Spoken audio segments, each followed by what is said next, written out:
inquiets par la hausse de taxes commerciales dans le plateau où les commerçants, justement, crient déjà, pas famine, là, mais ils sont assez à couteau tiré avec l'administration Ferrandez. Ils disent qu'ils ont des difficultés. Là, leurs taxes vont augmenter de 2,9 %. Oui. Le problème du plateau, là, c'est qu'ils sont dogmatiques. On pense là qu'on peut changer tout d'un coup, là. Et c'est pas juste une question de taxes, c'est une question de stationnement, c'est une question de fonctionnement, c'est une question de relation entre les commerçants, les résidents et puis l'administration de l'arrondissement. C'est toujours divisé pour régner. Écoutez, là, c'est pas juste une rue, là, c'est que là, on est rendu à 4e rue, là, qui affiche leur désapprobation. Alors, moi, je suis factuel. Alors, on a dit qu'on va se donner une politique de stationnement.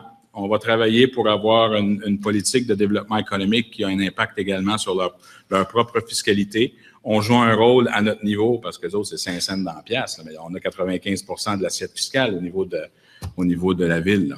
À ce moment-là, nous, on joue pleinement notre rôle et puis le fait d'avoir un impact sur la taxation non résidentielle, ça leur sied bien. J'ai rencontré les SDC, je leur ai tous parlé. Et on a dit politique de stationnement, PME Montréal, la façon dont on va développer l'investissement en économie sociale et tout ça, l'infrastructure, mais de trouver une façon pour pas que ça soit un frein, mais qu'il y ait vraiment une relation très proche entre l'administration et puis les commerçants lorsqu'on refait des rues, des choses comme ça. On est en train de changer la donne et puis j'ai toujours dit que l'arrondissement, c'est pas une ville de plus. Alors, on voit qu'avec le temps, il y a une désapprobation, puis il y a des gens qui sont pas contents dans le plateau. Bien, je les prends un par un, puis je leur dis que je vais les accompagner puis qu'on va régler les problèmes.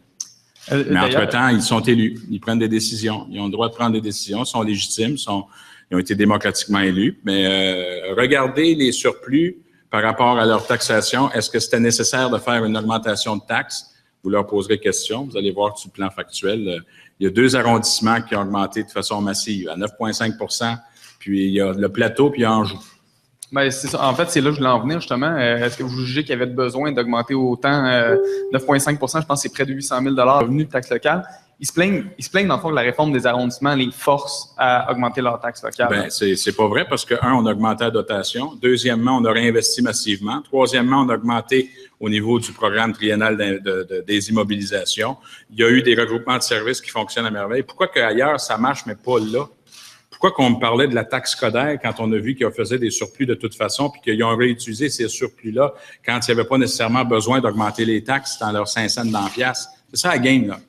C'est un subterfuge. Alors, on a dit, on va mettre Coderre comme bouc émissaire, puis on va augmenter les taxes, on va se donner des surplus supplémentaires, puis on va les dépenser. Alors, quand on pense aux citoyens, quand on veut créer un environnement propice à l'investissement, puis quand on veut avoir beaucoup plus une relation avec nos citoyens, ben il faut penser que le budget, là, c'est le b.a.-ba de la réalité municipale. Ça commence par les taxes foncières. Il y a des gens qui ont peut-être intérêt à réévaluer leur façon de faire. Mais ils ont le droit, ils sont élus pour ça. Mais pour moi, c'était pas nécessaire. Mais les gens jugeront en temps et lieu. Ça s'appelle une élection. Merci.